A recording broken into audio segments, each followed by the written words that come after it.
Well, welcome and happy Friday. Welcome to the Just Jump In live stream. Let me know that you're out there and let me know that you can hear me.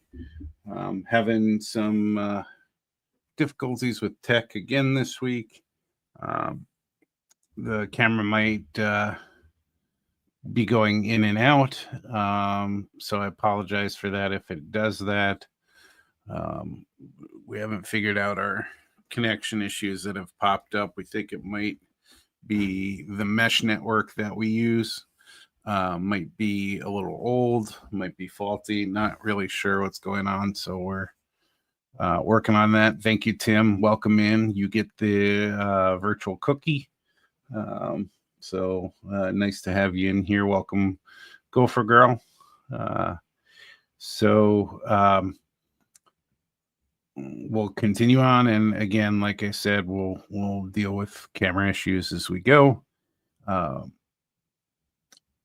we're working on, what we're doing right now is we're actually taking a small break from strict model railroading. We had the Twin City, the Thousand Lakes Region Convention in Wilmer, Minnesota over the last weekend. So I thought I would give an update on that and how that went. I ended up bringing 3 models in to that convention, and so I have some updates on that.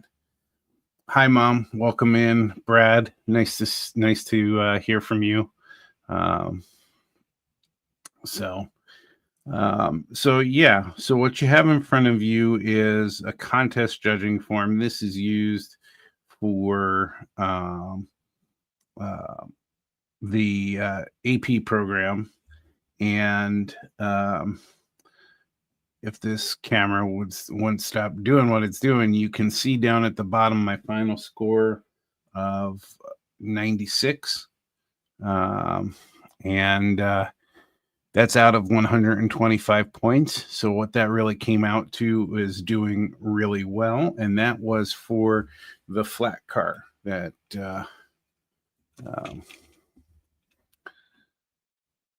built in. You'd actually see it if the camera was working correctly. So there you go. I don't understand why this camera is going in and out, but this was the flat car being judged by the judges throughout the convention. And so they break it down into construction detail, conformity, finish and lettering, scratch building, and then total that up, and it's out of 125 points, and you need 88 points for it to be a merit, and you have to have several merit models as part of the AP program. So not a bad start for me.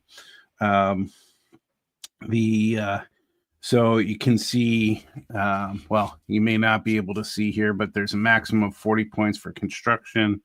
I received 30 points. There's a maximum of 20 points for detail. I received 18 for that. The comment on that was they were really impressed that I showed them that for the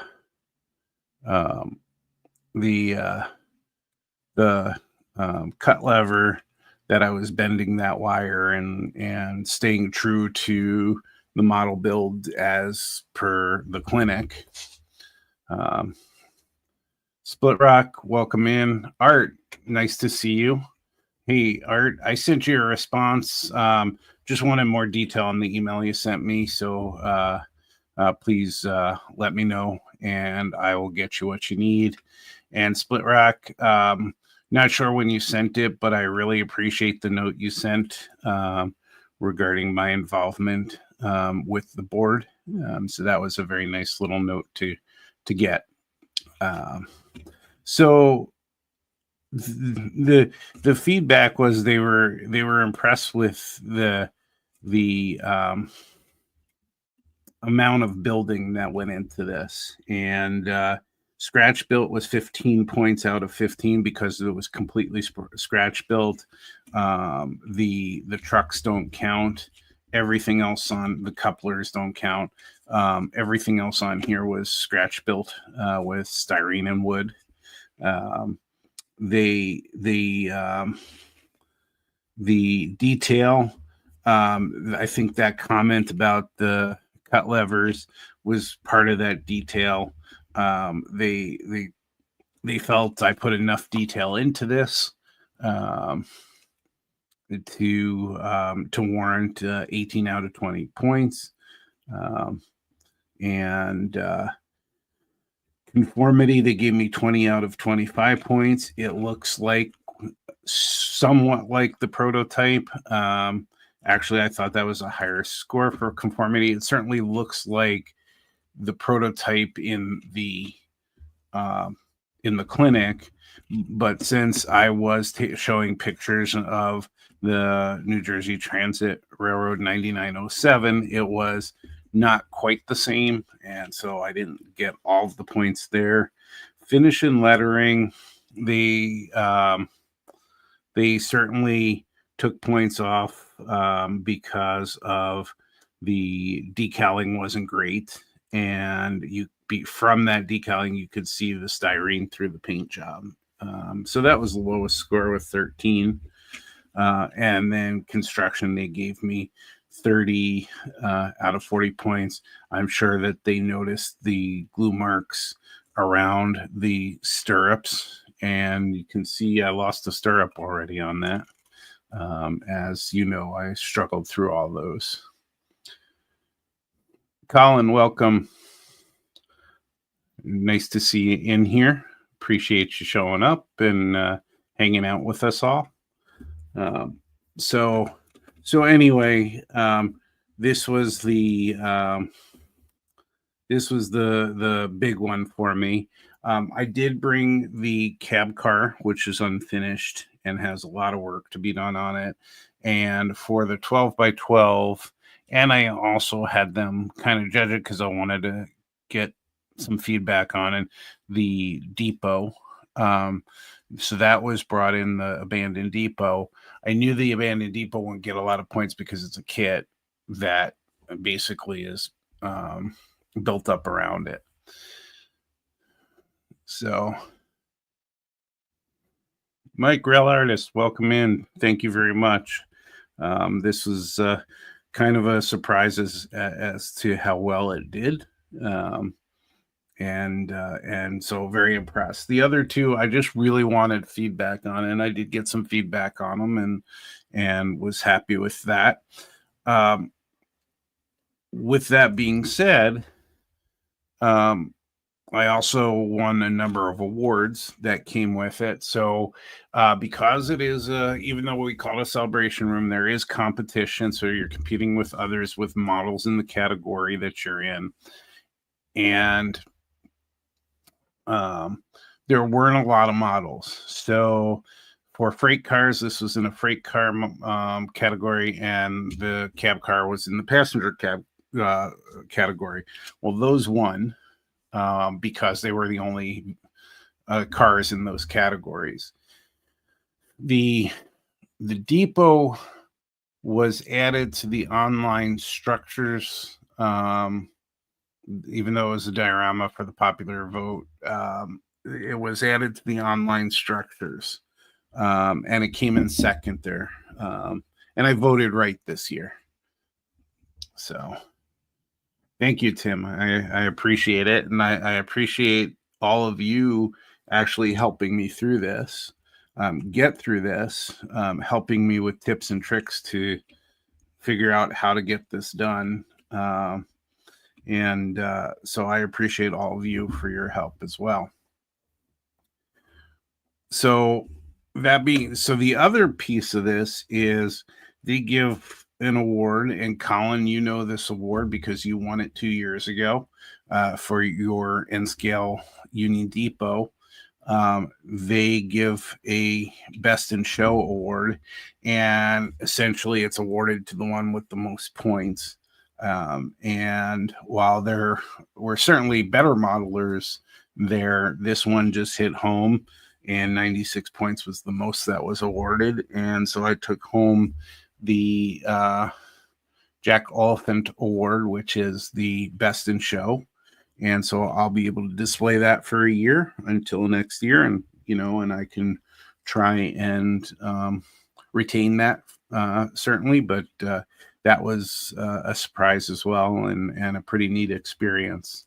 So all in all, that was really fun. And I had fun with a bunch of model railroaders, and had a good lunchtime with a bunch of MMRs, and had some great clinics there as well, and some great activities around it too. So that was what I did with that weekend. Was that. We also what did I do with that? So we also had I keep saying it's an auction. We had a raffle. So you buy to support the region, you buy tickets. We got a bunch of donations. There were 4 engines there. So I was thinking ahead that I was going to need parts for when I build engines for the AP program. So one of the things I won was this engine. And this is a GP35.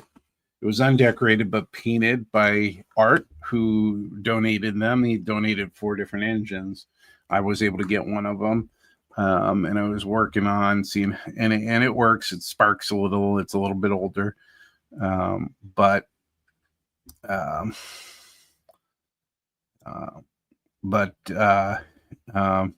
my idea is to use it for parts. The other thing before the convention that I that I found, I was lucky to find, was another one of the passenger engines that I'll be modeling, and this one is an F40PH, and this one is modeled after Boston's T.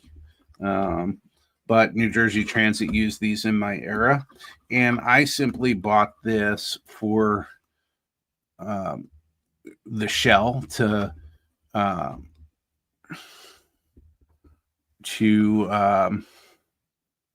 recreate and scratch build. This is all you can see. This is built like an N-scale engine where it's completely enclosed.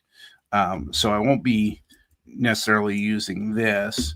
What I will be using mostly the shell for is dimensions and structure. And I got this for $20 at Big John's shop. I tried. There was one on eBay, but they wanted too much for it.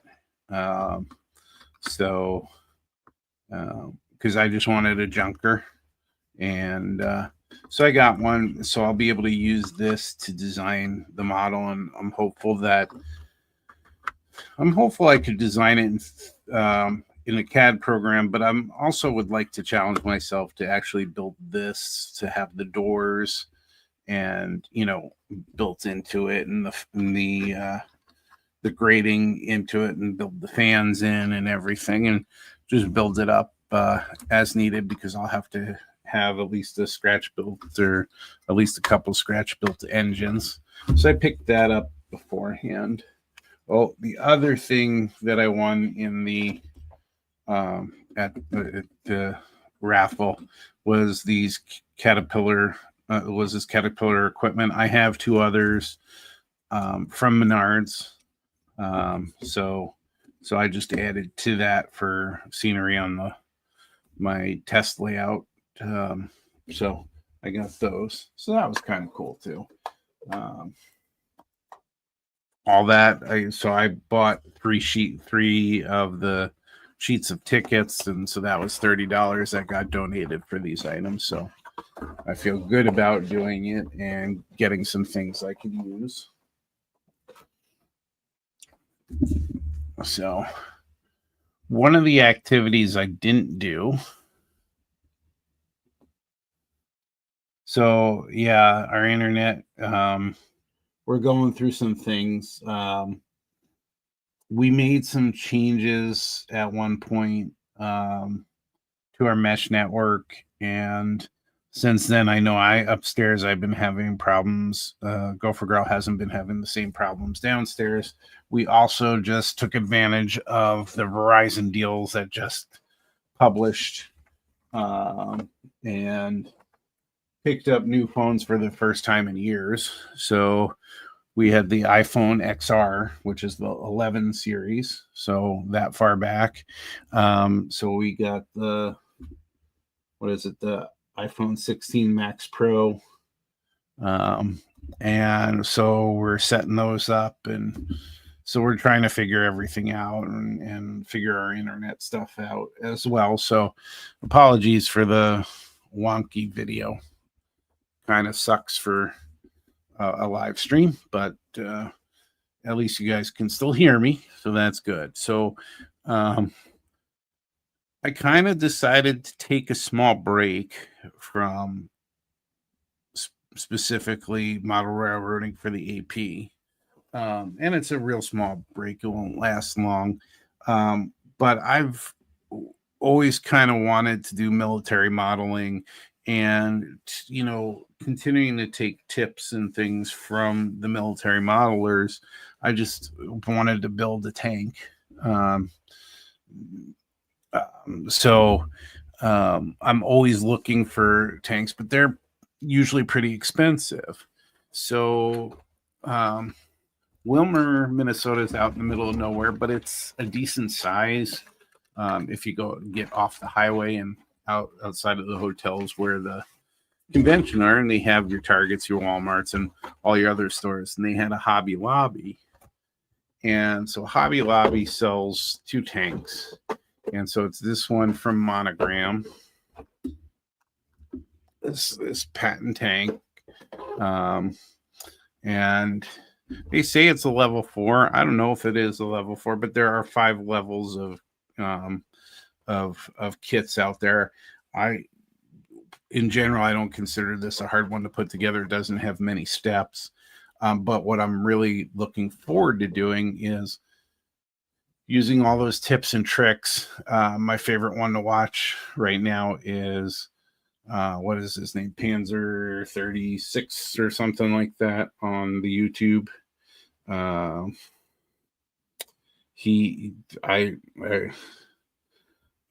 His weathering stuff is fantastic. Panzermeister 36. So check him out. And I've seen some people break this down. But the key thing for me was it had to be affordable, and it couldn't be $50 or $60. Well, at Hobby Lobby, they had them for $25.99. That's their normal price. I happened to go in there and it was 40% off. So after taxes, I paid like $16 and change. That was perfect for this, for me to dive in. And on the box, they do some nice things with this on the box. They give you their recommended colors for Revell paints. And I want to use Vallejo. That's kind of my favorite to use. It's a 1/35 scale. The comes with directions. There's only a total of 8 steps. Comes with Army men, and that's the 8th step, is putting Army men in on their stands. but pretty easy to follow directions on here. But my favorite part, the one I want to get to, is the painting and weathering piece, and that's coming up here shortly. So the two main parts that are mostly together are the base of the tank. This is where the track goes. It comes with rubber track that attaches together and will fit around these, and these all move, and these were super simple to put together, but you know, so we'll get those together, and then it'll be the painting part of it, and then the weathering part. It needs a lot of work. When you get one of these kits, you're going to need to do some putty fills. This is going to be pretty hidden, so I'm hoping that you won't see these gaps. I could have tried to putty. I could have puttied them prior. There's the gaps before I lose the camera again. I could have puttied them and sanded them prior to putting this stuff on, but I didn't realize I was going to have to do that. But there were some major gaps along here, so I used the wet sanding technique to get this sanded smooth. And so this weekend we'll get this painted.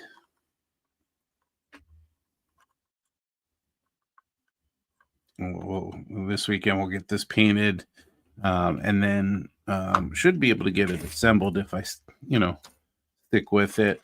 I did an impromptu live stream, had 3 or 4 people show up, so I didn't announce it. It wasn't anything that I expected anybody to show up, but I just wanted to do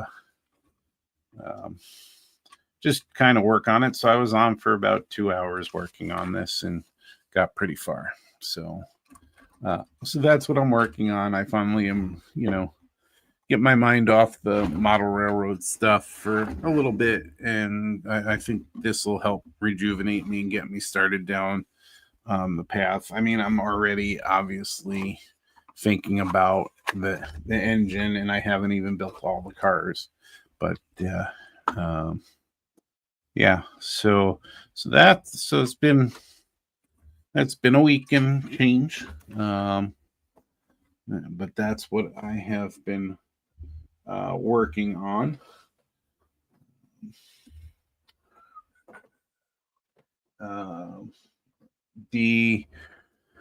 So some of his techniques we've all done before. We've done, what I want to practice is using, I'm not an oil paint fan because it takes so long to dry, but to get streaks and things, I want to go back to using, I have these oil brushers from MIG, Ammo by MIG. I have the rust set, so it has red primer, rust, and dark brown. So those all work well to try that. And so his method is to put a bunch of dots of this and then use the mineral spirits to pull them down and to give the appearance of the weathering. Also, I was practicing. I don't think you're going to see it on camera if the camera's working. No, probably not really. But I was working on basically that method on here, but it's hard to see. But the other one is using the hairspray technique to have chipping, and that worked on here until I covered it up with other stuff. And I've done the hairspray technique once before, and so I'll do that. I was also toying with trying some of the Vallejo or any of the brands, probably like mud and those types of things. That's the thicker stuff. It's usually more expensive, but it's supposed to look really good to put it in the wheel well and in the on the tires here and or on the and then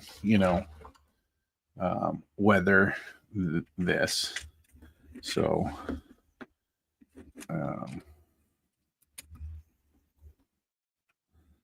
so this will literally fit around here, and it will be able to move.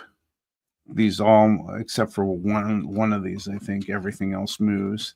So this will be able to move on here. So like that, So.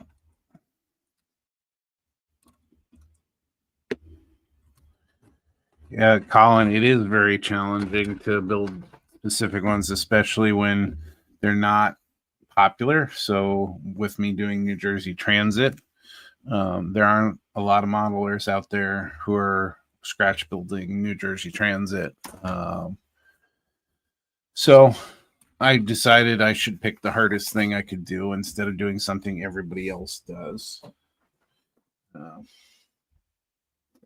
Here's the spray that I picked up and used. It's not an aerosol spray, so it comes out a little wetter, but it still works just fine. I'm going to prime the tank in black. And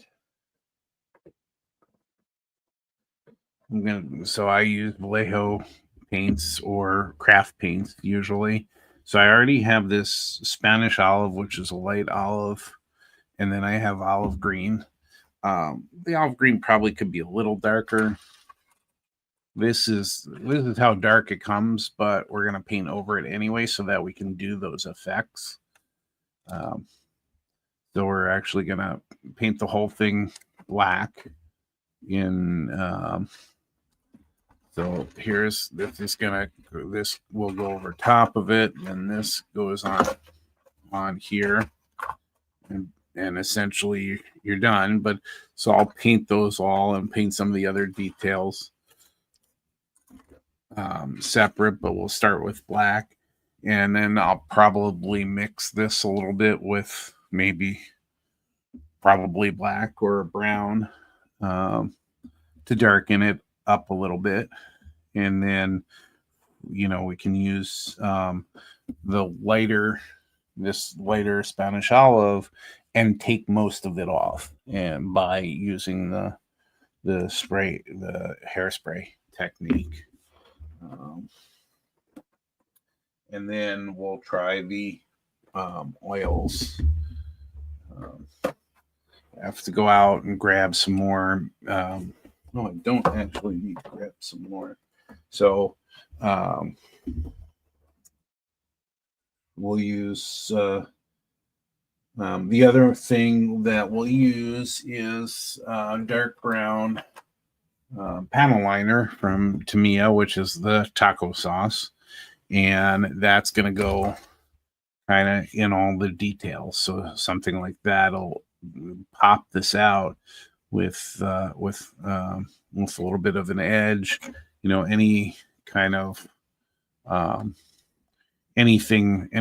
basically any raised area. For any of the detail, we'll use that to make it pop a little bit, and so you can see that. And so you use some mineral spirits, and then you use the panel liner for that, and then you come back and use some mineral spirits or other or thinner and for enamel products, because this is an enamel. And you can then while it goes on really thin and flows, you use that thinner to clean it up around the edges, but when it bleeds over. So let's see if I can see something here. So, and this is dark anyway, but you have these little just a drop around there does that. It makes them pop out. And of course, that's too much. So I'll let that dry now for a little while. And then I'll come back and use the mineral spirits and wipe away with a brush the excess that's on there. And so you want to go around and do that for everything. So like really small detail like that. And this stuff flows very well. Panzermeister 36 does it's really hard to tell that I did it there. Just to show you on here because I'm going to paint over that anyway. Panzermeister 36 makes his own panel liner. But instead of messing with that, I have this already that I can use.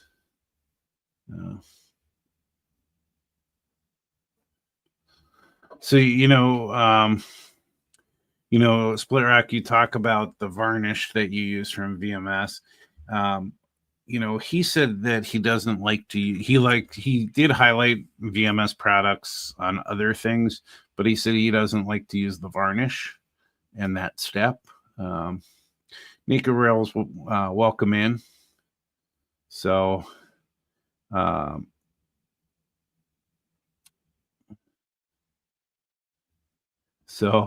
so yeah, I'm, the other night, I don't know if, I think I did this afterwards, but after this glued together, there were some major gaps as expected. And so I went in and did the wet sanding. I did putty. I used Tamiya putty, and then wet sanding to get it smooth and ready for paint. So I think that's what I did afterwards, after that stream. But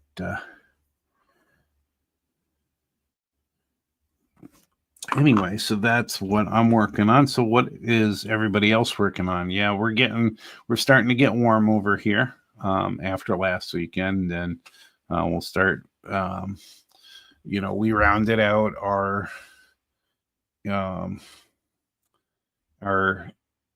events for the Twin Cities division. We have kind of a season where the summer is much more social, less modeling, because here in Minnesota, like I'm sure many other places, we all go outside when it warms up, because we spend most of the year indoors because it's so cold here.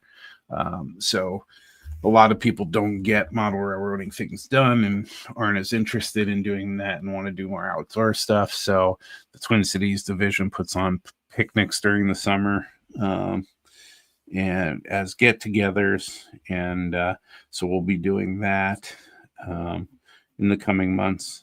So the regional convention this last weekend was rounded out the season.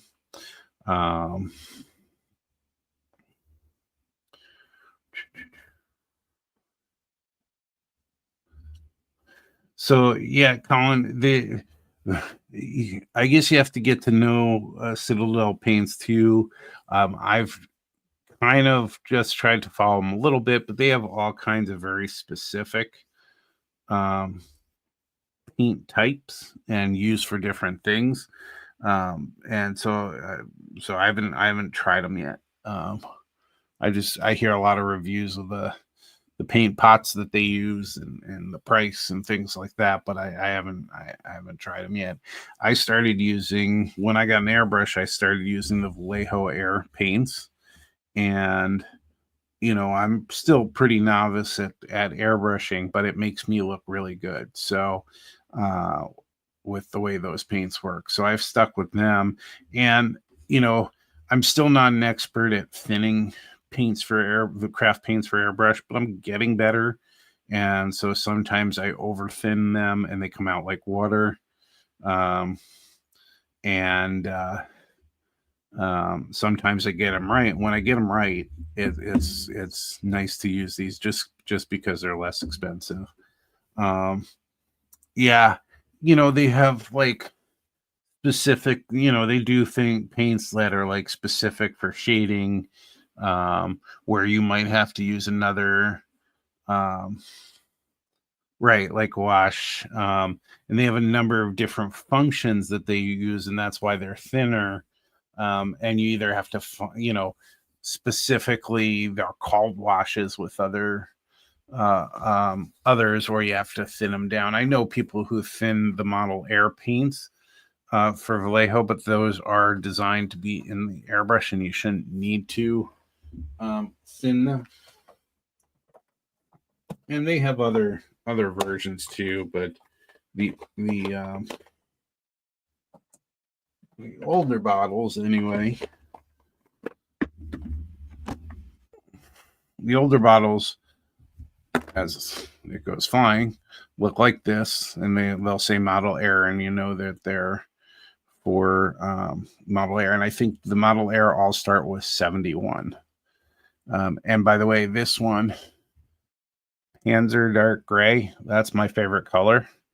I got it in a set at one point, but it's so versatile. You could use it on. I like using it on like a girder bridge. I don't know if you can, if it comes out great on the um, camera. It's a little dark on the camera, but it's a nice solid flat dark metal color. So that's my favorite one. But I got I've used I've used rust, I've used concrete from them, the mud brown, sand will work if you're doing like if you're modeling an engine that's running through the desert. The sand color, if you spray paint it on the bottom, that'll show you that's a way you can weather engines. That looks really neat.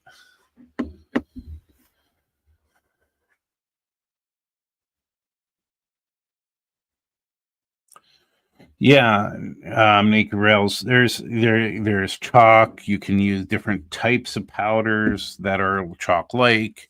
There's lots you can do, but the visuals that when people get good at using the oil paints. Now these are oil paints in like mascara brushes, and that's how they're set up.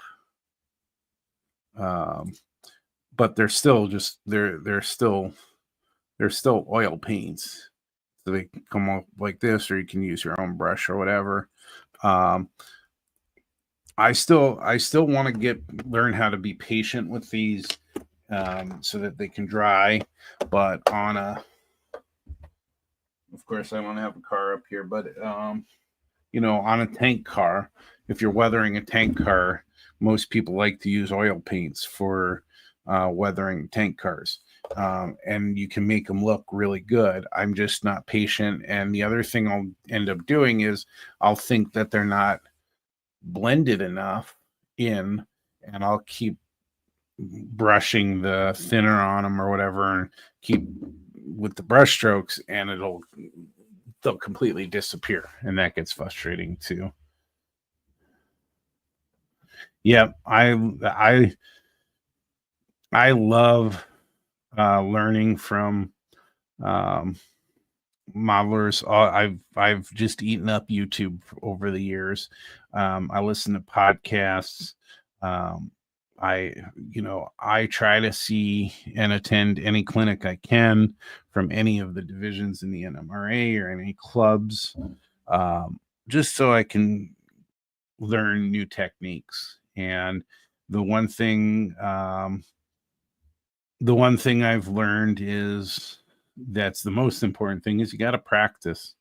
So that's why earlier today when I was supposed to be, working like a real job, yeah, I just took the sprue from from the tank model, and I was trying the techniques, the spray technique with um, the two olive colors and the hairspray, and trying that. And because I know I did it once before, and so I know I can keep working on that and making it look good. But if you want to learn some great um, techniques, Panzermeister 36 is um, definitely the definitely one of the best ones that I've seen on YouTube. Not the only one, but one of the best.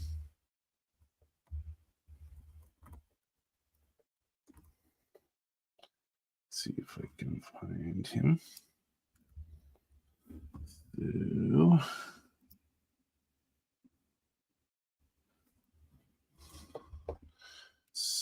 So if you search this, and if you search this link in YouTube, in the YouTube search bar, and you use that, it'll take you right to his channel.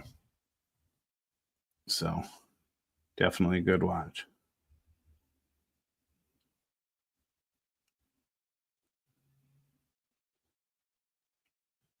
So that's just, Colin, that's exactly right. And that's why I talk about just jumping in and doing it. If I didn't I didn't originally just jump in. And that was the frustration. And I finally said, just jump in, just cut open that bag of Woodland Scenic ground foam. And I did. And I ran with it from there. So he does, yeah, he has um he has a whole bunch of tutorials. There's another one he partners with that I'm also sub to, but I'm trying to remember his name. And you would, if you knew his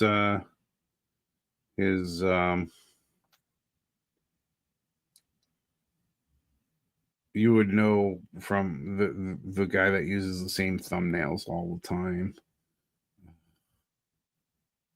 What is his name? He actually partnered with Panzermeister at one point where they both did their top 5. Let me see here. I can find who it is.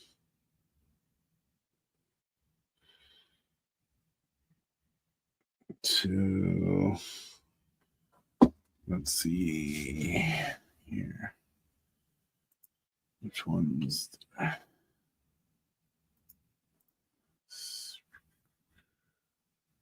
let's see. Panzermeister has done model railroading tutorials as well. That's not what I want to do.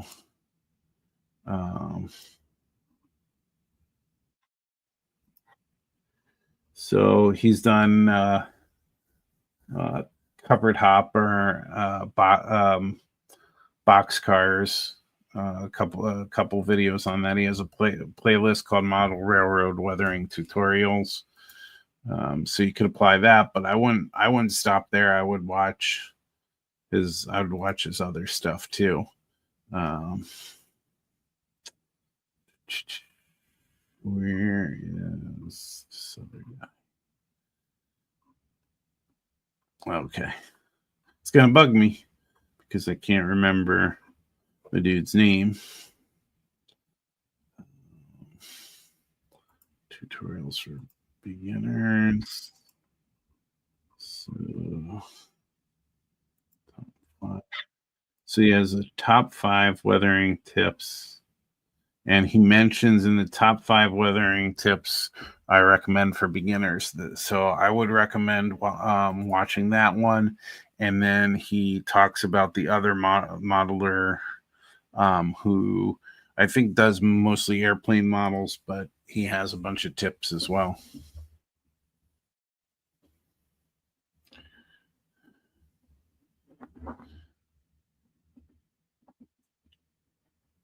So yeah, Nate Carell's. I'm a modern modeler. If you still count the 80s and 90s as modeling, because that's what I'm doing with the New Jersey Transit models.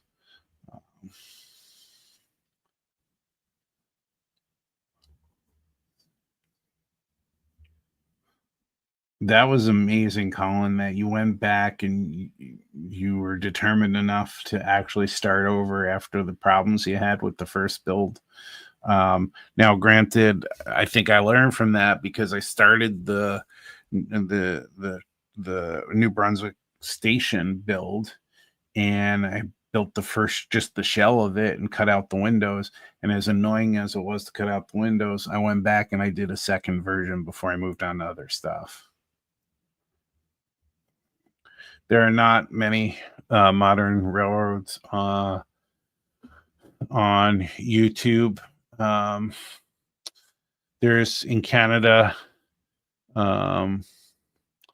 there's one, well, two.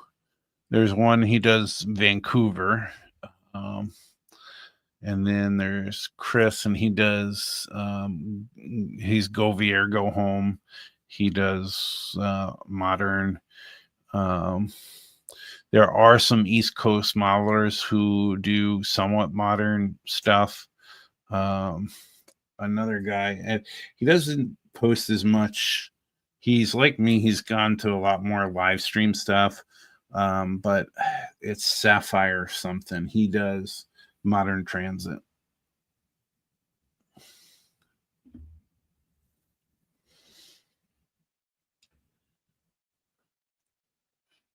Yep, all of those are good. Um, so yeah, and so it's encouraging to do the scratch building when you get feedback like you do on this, when you win an award for it, when you win best in show against other modelers for your work. It's really encouraging, and this is scratch building. And what this one gives me the courage to do, since I have to have different types of cars, is to do what others have done, and that's build the gondola using the same plans and going through the same steps. And then I can tell you, I'll be happy not to do the stake pockets on these again, and then do gondola walls instead and ends, and then presenting that and seeing how that does.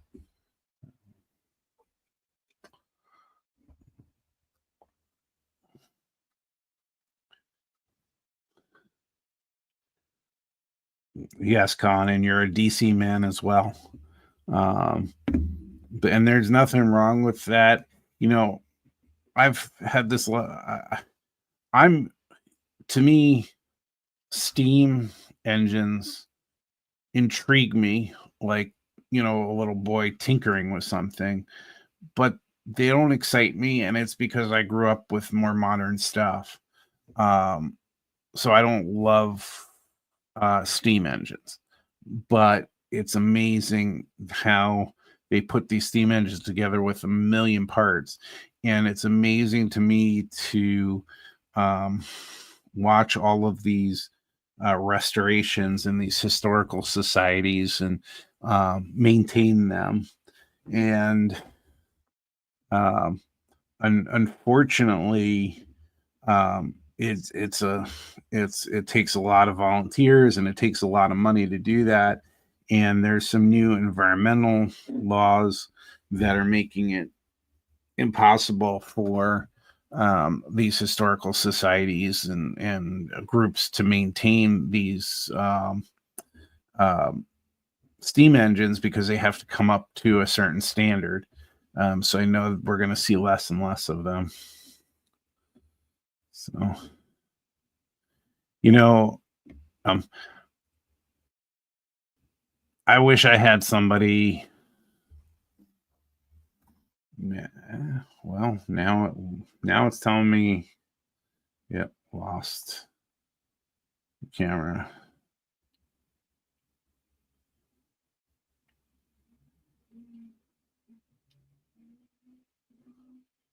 So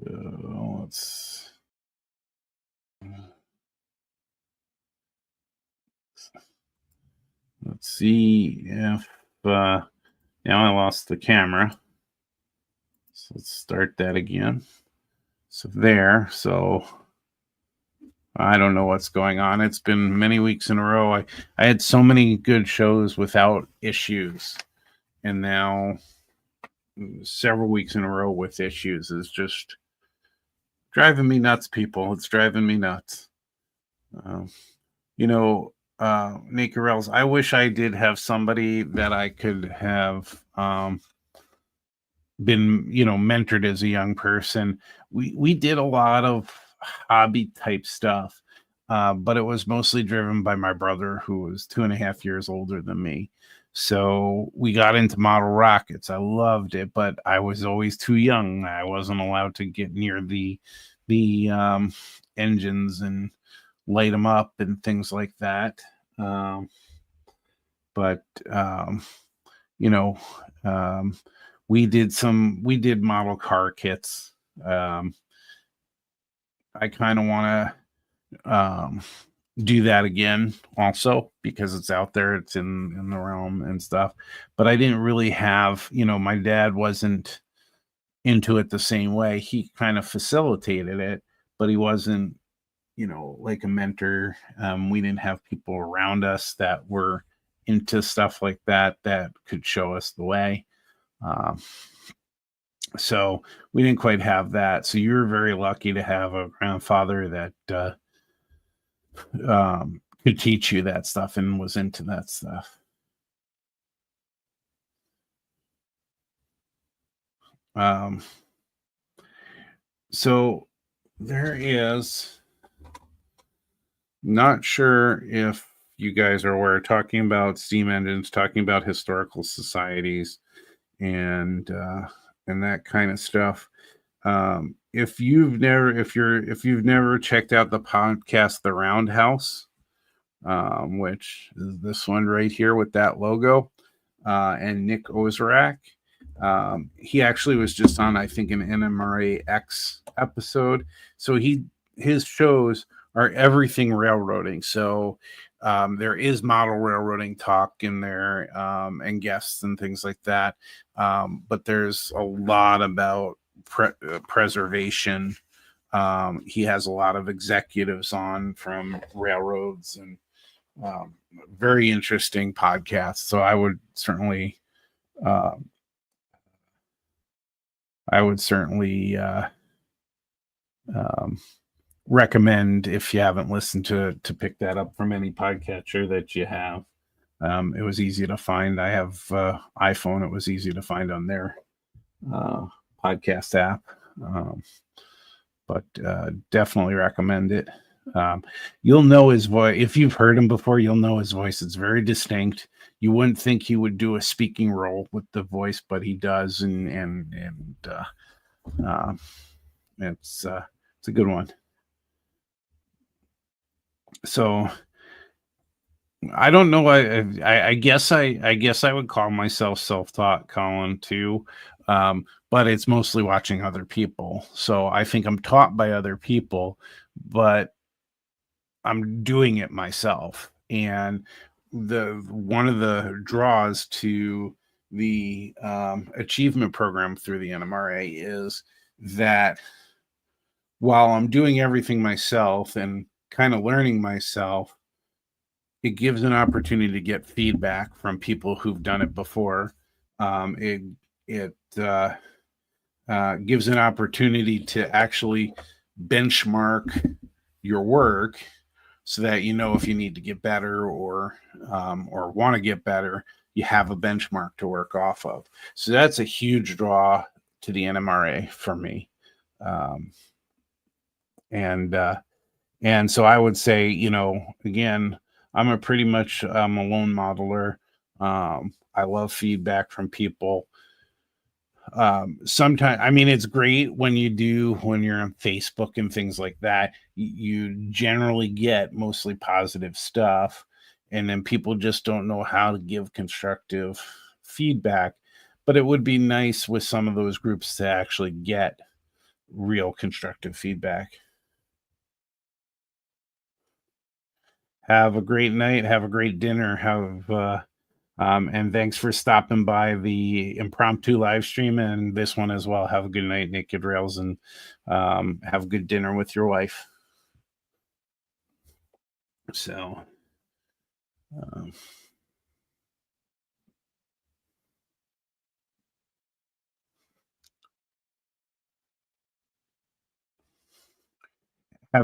Con, have you ever taken like a really old model that you did, meaning like just a long time ago, like a first attempt or something? Have you rebuilt it since? Since you've learned skills to see um, how you do?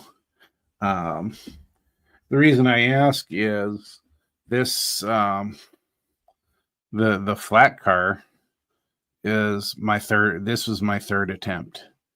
I put down the work that I did in each of the first two and walked away from it. And then finally, I was like, okay, I'm ready to go from beginning to end. And that was one of the reasons I started the live streams. It was to give me basically a deadline. Every week is a deadline to say, hey, I've made this progress, and to keep me honest and keep me going, because I would get frustrated with a step that I couldn't get past, and I would then put it down and not come back to it. So, and that happened twice. And so I was, every time I made it past the step that I did previously, it was like a little celebration. Um, every time I finished a step and was able to move on, I celebrated those in the end, because that's what got me to the end. Also having a deadline, trying to get this done first by the modelers meet, because I was going to have it evaluated there. And that didn't work out, then to have it at the convention. But it was nice not to have to do any work for the convention. So, yeah, I mean, so what I have to do is get back to the station, which was a crazy build, and all the other aspects of the achievement program. It's all designed to become a master model railroader through one overall project. That's the goal.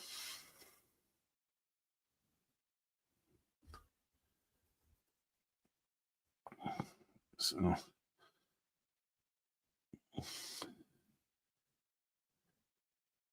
it's funny. We say that we like scratch building and everything, but we go back to kits. So, I bought, when I was in Chicago at Land, I bought the Campbell's kit just to try it. Then I bought this Eastern Car Works kit because the price was right, and it's still, it's just a kit, but there's a lot to do on it, a lot to. So I'm gonna make this into a private car, because Amtrak's to this day rents out their back of their train for private car service. If you have the car, and you can get on it, so you can connect at certain locations and get out to other certain locations. And if you're, whether it's a corporate thing, whether it's a personal thing, people have private cars, and so I thought that would be neat. So I am going to name it after my grandfather, Norman Fisher. Um, so for backstory on it, I actually asked my mom, I don't know if she's still in the chat, um, for some background stuff. Um, because I'm gonna have to create the decals for it because it's gonna be his name. And so I was like asking, what was his last rank in the army? Because I want to put that on there, but I'm gonna name the car after him.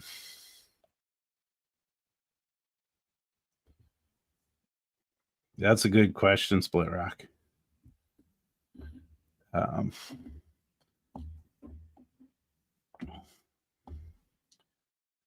one of the things I can tell you from this car, one of the main things that Dave Hamilton and I talked about was if following the clinic directions from the Lone Star region.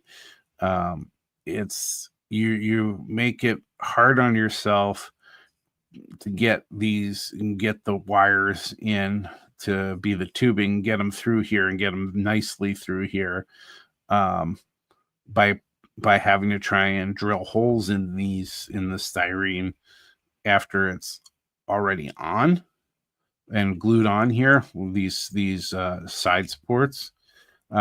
So one of the things I'll do differently when I do the next car is I'll make sure when I'm cutting these pieces that I'm also laying it out, figuring out what holes, where holes need to be drilled, and have them consistently drilled. So I could potentially, you know, if the holes are in the consistent location across four of them, I could have all four of these together and clamp together and drill once and get through, or once per hose and get through. That would be a lot easier than what we've had to do to drill the holes to get through here, and it would make it more even going through, and it just would make it nicer. So there's an example of what I would do, or what I will do differently on the next car.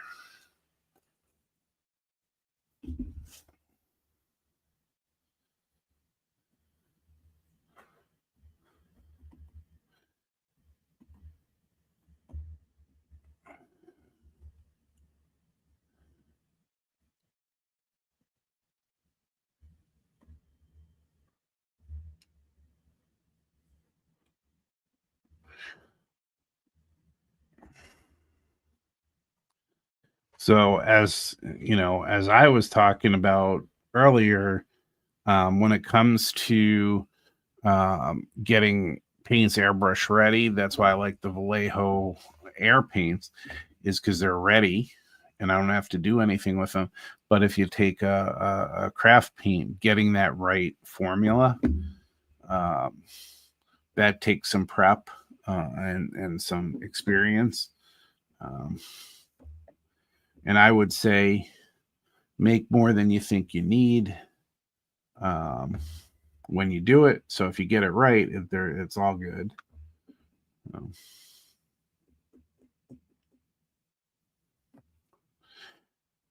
so maybe Colin or Split Rock, you can answer this potentially, but I heard somebody say they don't like Vallejo primers, but they didn't give a reason. Why would somebody not like a primer? To me, if it's just a tooth for the paint that's actually being used, I never had a problem with the Vallejo primers not being a tooth for that. So curious uh, what others think on that. I don't know if you've used Vallejo primers, but in primers in general, what makes them different, or what makes one not as good as another?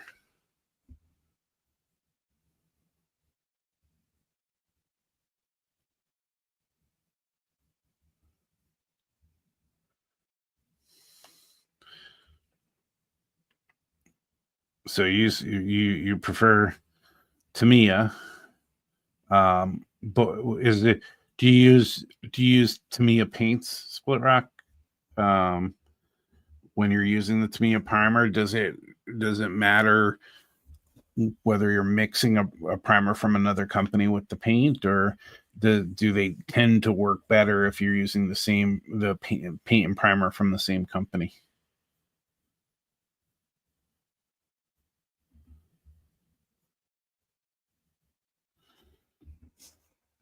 I don't. I haven't tried any other primers. That's why I'm asking.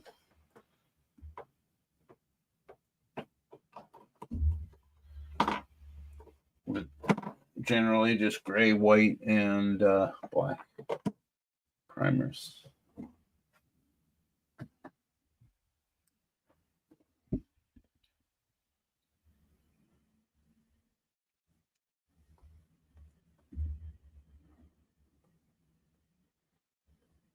Gotcha. So.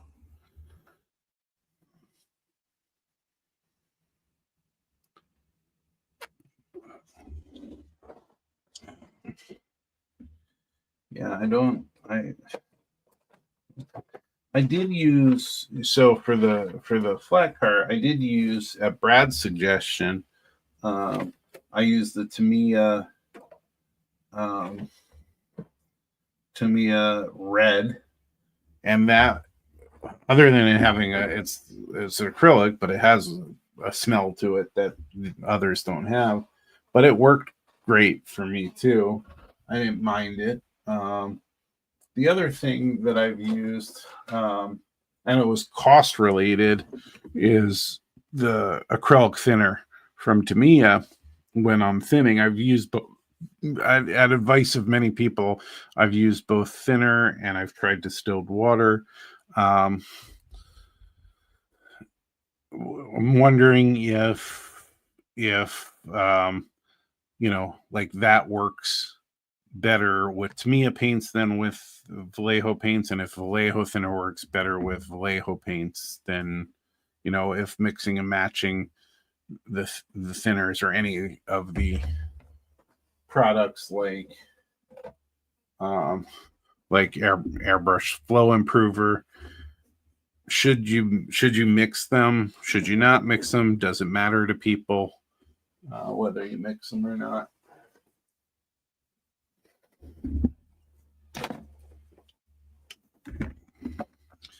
Boy, it's just like a product showcase on the screen here.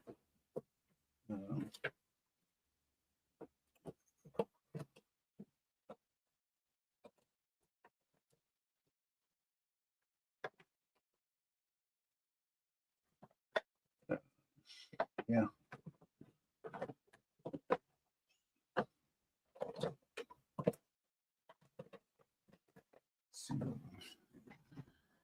And I've used other things too. That's not just Model Air from Vallejo.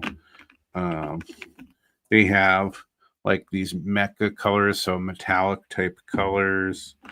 One of my favorite off-whites is they have a line of what's called game effects. So they have this rotten white that was used on the flat car,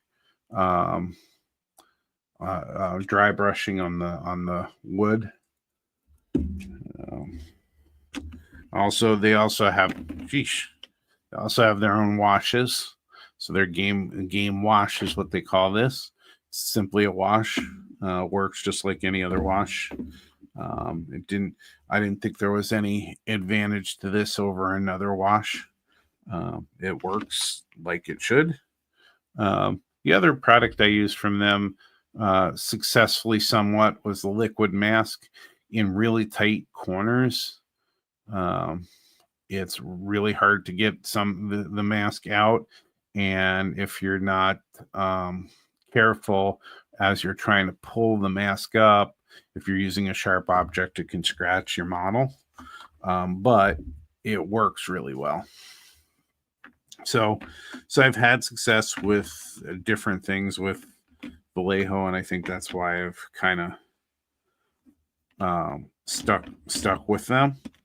But with Brad's advice, I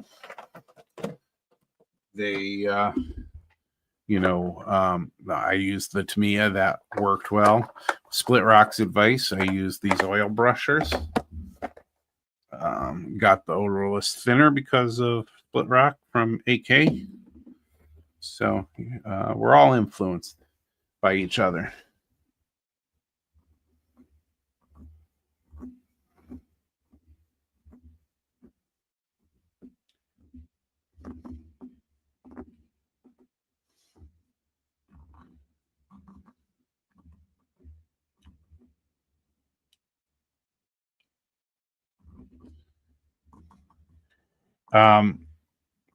So Colin, is that to me acrylic or enamel?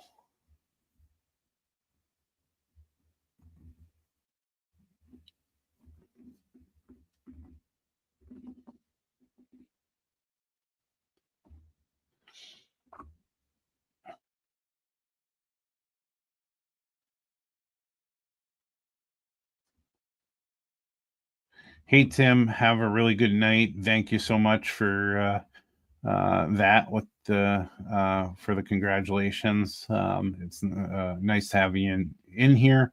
Always the first to be in here. Have a great weekend. So, you know, I will say that when I was painting this, it definitely there was a stickiness that you're talking about.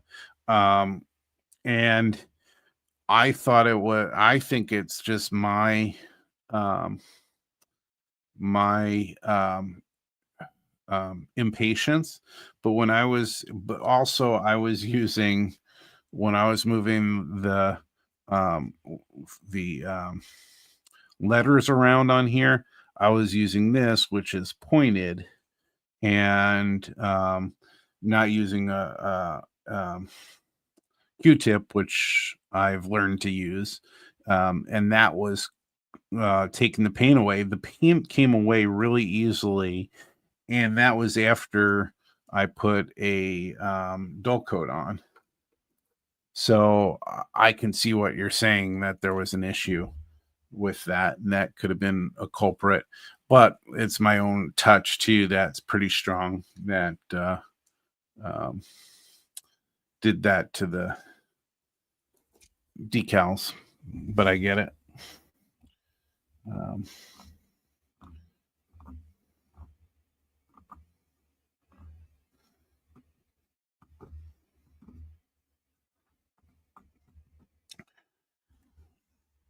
so I think we've learned a lot from each other, and I really appreciate the sharing. The one thing I think is missing, and Split Rock, this isn't an indictment of the division. It's just where everybody is as a modeler in the division, or what um, what's of interest in the area. With the Twin Cities division, we have a lot of very experienced modelers that have been around in modeling for a long time, and I think that we have a lot of um, engineers and railroad workers who really do like the operations piece of things, and I think it's a big draw for our division. I still want to try to do something to promote the model making and the modeling aspect more. And I know we need to get somebody in that gets us, presenters and things. And it's hard to get those people to do clinics and stuff. But I certainly would like, I'd like us to go in a little bit of that direction. And I had thought about, and I talked to you about doing potentially some kind of small modeling piece that could be tacked on to the Crossing Gate podcast, like a modeler's minute or something like that, where we get people in to talk about their modeling techniques. So I'll throw it out there that it would be neat that maybe for some of the regular operators and they're all experienced modelers, if they could throw a tip out there or something during during the podcast, maybe just having a segment where you ask them a question like, um, what do you do to, uh, prep for painting or whatever it is. Um, so, um, thanks, Colin. Have a good night. Appreciate you stopping in and remembering when the live stream was, as you were mentioning. So, have a good weekend. So, and yes, I would go to like every skills day if we had skills days more often, Split Rock. But and I know what the challenges are for that. But I just kind of would like, you know, because that's my thing right now, is the modeling stuff.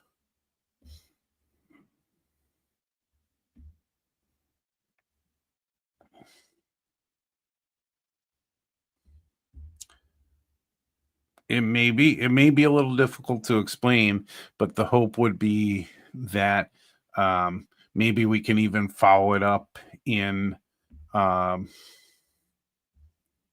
we could follow it up on YouTube. We could follow it up on the Facebook group and say, here's how Joe did his painting, or whatever it is. But yeah, so just throwing that out there as an idea. So anyway, we've been rambling on for almost an hour and 20 minutes here. And I want to thank everybody for stopping in and putting up with the video problems. I have no idea why it's doing what it's doing, and I'll have to investigate that further. But again, once again, just jump in and try it. You just keep trying things, and you'll find something to love and something to do to spark that creativity. So have a good night, everybody. Appreciate you stopping in.